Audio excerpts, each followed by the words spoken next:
Hello students, आज हम class 11th में रासायनिक संयोजन के जो नियम हमने लास्ट लेक्चर के अंदर दो नियम पढ़े थे उससे आगे बढ़ रहे हैं। और अपना जो इसमें तीसरा नियम है वो है गुणित अनुपात का नियम। नाम क्या आ रहा है? गुणित अनुपात का नियम। और ये नियम दिया था अपने साइंटिस्ट डाल्टन के द्वारा दिया गया था। अब इस नियम को समझो आप। ये नियम क्या कहता है? देखो, यदि दो तत्व, कितने? दो तत्व, आप कोई भी दो तत्व लो, एक से अधिक प्रकार के यौगिक बना दे। ठीक है, जरूरी थोड़ी कि दो तत्व मिलकर केवल एक ही प्रकार का यौगिक बनाएगा, कई तरह के यौगिक बनाते हैं। तो उस हिसाब से कहा है कि यदि दो तत्व एक से अधिक प्रकार के यौगिक बनाते हैं तो एक तत्व के साथ दूसरे तत्व के संयुक्त होने वाले द्रव्यमान, अब वर्ड क्या आ रहा है यहां पर भी? द्रव्यमान आ रहा है। एक तत्व के साथ दूसरे तत्व के संयुक्त होने वाले द्रव्यमान हमेशा किस में रहेंगे? छोटे पूर्णांकों के अंदर रहते हैं। अब इस नियम को जो समझना है तो इसको समझने के लिए हम एग्जाम्पल लेंगे कि इस उदाहरण के द्वारा आप समझ सकते हो कि किस प्रकार से नियम लागू होगा। तो इसके लिए हम उदाहरण लेते हैं। हम दो तत्व लेते हैं, एक लेते हैं हाइड्रोजन और एक लेते हैं ऑक्सीजन। चलिए आइए देखो, आप एग्जाम्पल लेते हैं इसका। तो एग्जाम्पल के अंदर हम कितने तत्व दे रहे हैं? दो तत्व ले रहे हैं। कौन कौन से? एक ले रहे हैं हाइड्रोजन और एक ले रहे हैं ऑक्सीजन। हाइड्रोजन और ऑक्सीजन। अब इन दो तत्वों से दो अलग अलग यौगिक बनाते हैं अपन। क्या बनाते हैं? देखो, पहला यौगिक बनाते हैं वो है H2O। क्या ले रहे हैं अपन? जल। ठीक है। और दूसरा यौगिक बनाते हैं वो लेते हैं H2O2। इसका नाम ध्यान रखिएगा। ये H2O2 है, ये कहलाती है हाइड्रोजन परऑक्साइड। क्या कहलाता है? हाइड्रोजन परऑक्साइड कहलाता है। ठीक है। अब एक है H2O, एक है H2O2। तो अब ये क्या कह रहा है? देखो आप, एक तत्व के साथ दूसरे तत्व के संयुक्त होने वाले द्रव्यमान सदैव क्या होते हैं? छोटे पूर्णांक के रूप में रहते हैं। तो छोटे पूर्णांक के रूप में रहने का मतलब ये होगा कि अब अपन दोनों तत्वों से, ये दोनों यौगिकों से तत्व ले लेते हैं। जैसे पहला इसके अंदर उदाहरण दिया है। अब जैसे हम यहां लेते हैं हाइड्रोजन को।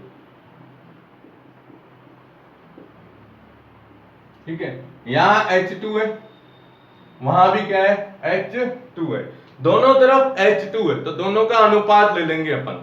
क्या आएगा? देख लो आप, इसका सीधा सा है कि हाइड्रोजन के लिए हम क्या ले रहे हैं? देखो, H2 और H2 दोनों का। अब हाइड्रोजन का द्रव्यमान एक है, परमाणु कितने हैं? दो।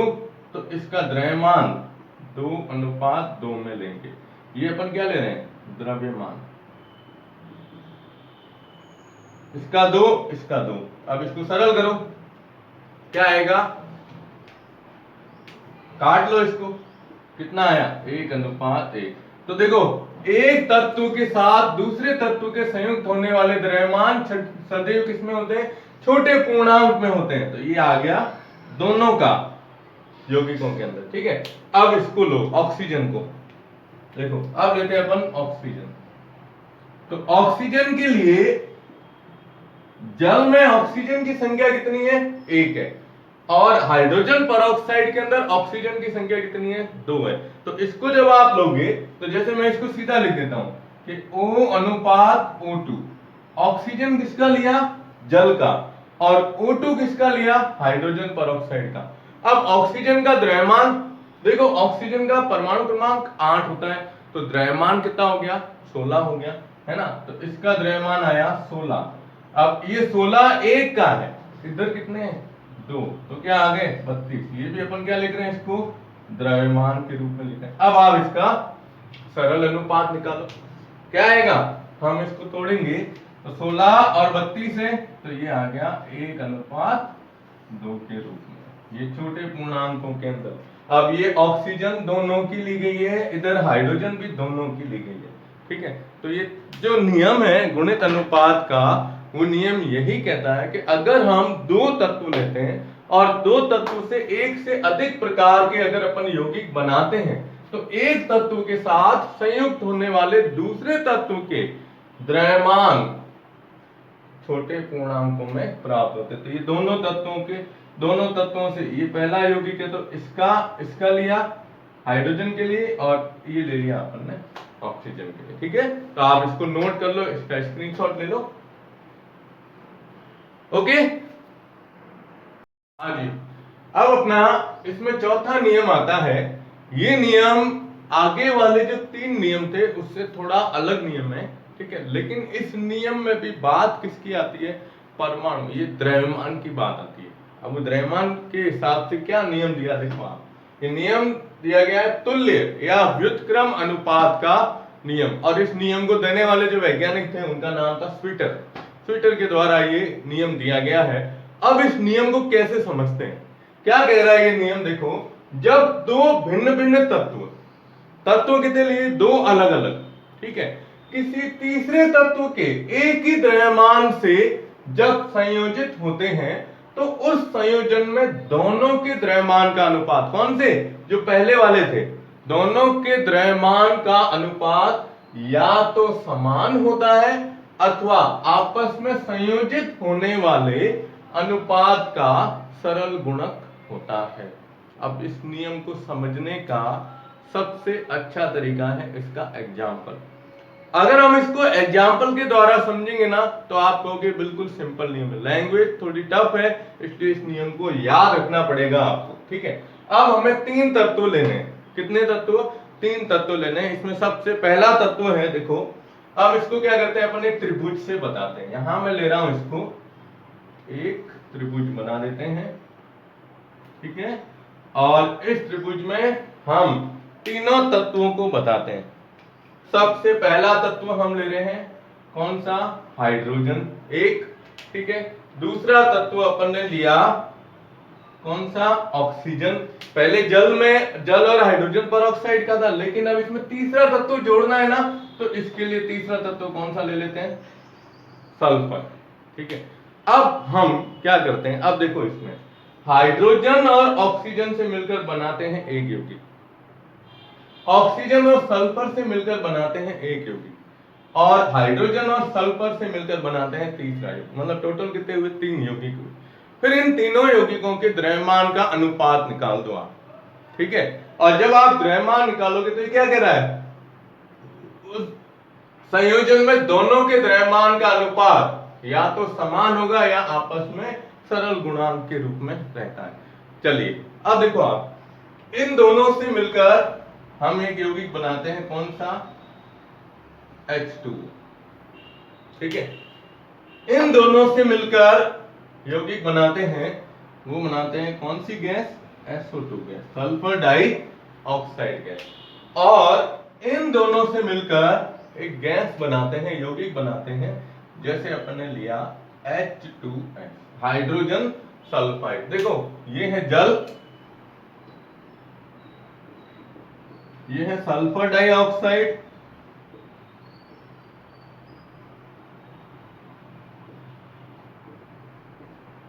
ठीक है, और ये क्या है? Hydrogen sulphide.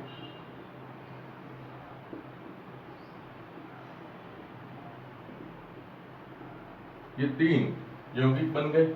अब आप इन तीनों को अनुपात के रूप में लिख दो, ठीक है। सबसे पहला यौगिक कौन सा है अपना? H2O, चलो H2O लिखो, ये H2O।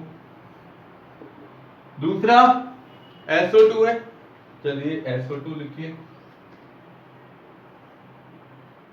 और तीसरी कौन सी है? H2S गैस है, तो ये H2S, ठीक है। अब हाइड्रोजन मतलब जल जो है, जल का अनुपात निकालते हैं द्रव्यमान का। तो जल हाइड्रोजन कितने हैं? 2 अनुपात, ये कितना है ऑक्सीजन का? 16, ये द्रव्यमान। यहां मैं लिख देता हूं, ध्यान में रहेगा आपको, ठीक है। द्रव्यमान बात करते हैं, चलो इसको अनुपात में मत लो, इसको सीधा ही लेता हूं। 3 यौगिक है ना, इनका अनुपात लेना है। तो एक तो ये हुआ, तो दोनों का सरलतम अनुपात क्या आया? 1:8 आ गया। ठीक है। अब सल्फर का परमाणु क्रमांक होता है 16, तो 16 से डबल करो कितना हो जाएगा? 32। ठीक है, तो सल्फर 32 है इसका द्रव्यमान अनुपात। ऑक्सीजन देखो आप, एक ऑक्सीजन का 16 है, तो इधर कितने ऑक्सीजन है? 2 है, 2 के हिसाब से कितना हुआ? 32। अब इन दोनों को हल करो, कितना हो जाएगा? 1। चलो ये कट गया आपस में, 1:1 आ गया। अब बात किसकी करते हैं? H2S की। अब H2S की जब बात करोगे तो H2S में हाइड्रोजन तो हो गया 2, सल्फर का कितना है? यहां अपन ने लिया है 32।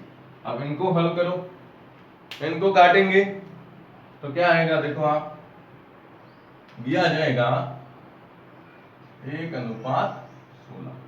ठीक है, ये तो हमने क्या किया कि जो ये तीनों यौगिक थे, इन तीनों यौगिकों के द्रव्यमानों का अनुपात ले लिया। अब ये यहां आते हैं ऊपर कि उस संयोजन में, देखो ये लाइन, उस संयोजन में दोनों के द्रव्यमान का अनुपात या तो समान होता है या आपस में संयोजित होने वाले अनुपात का क्या होगा? सरल गुणांक होता है, सरल गुणांक के रूप में रहेगा। अब यहां सरल गुणांक आपको दिख रहा है कौन सा है?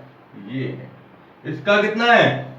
1:8 और इसका कितना है? 1:16। तो ये दोनों एक दूसरे के क्या होते हैं? सरल गुणांक के रूप में रहते हैं। ठीक है ना? तो ये इस नियम को सबसे बेस्ट, इसका जो एग्जाम्पल है वो यही एग्जाम्पल लेना है कि हाइड्रोजन, ऑक्सीजन और सल्फर, 3 तत्व लिए, तीनों से मिलकर यौगिक यही बनाने हैं। ये ध्यान रखिएगा, ये तीनों यौगिक बनाने हैं। और इन तीनों यौगिकों को बनाने के बाद इनको इस प्रकार से लिखो। इस प्रकार से लिखने के बाद हाइड्रोजन के द्रव्यमान, ये सॉरी जल का द्रव्यमान, इसका और इसका, इन तीनों का, फिर देखते हो ये दोनों एक दूसरे के क्या आ रहे हैं? सरल गुणांक में आ रहे हैं। तो सरल गुणांक में आ रहे हैं, इसका मतलब ये अपना नियम सही। ठीक है, तो ये अपना कौन सा नियम आया? चौथा नियम। इसका स्क्रीनशॉट लो, इसको नोट करो। ओके, तो आज हमने मुख्य रूप से 2 नियम लिए हैं। अब इसका एक और नियम है, वो नियम है गैलुसाफ का।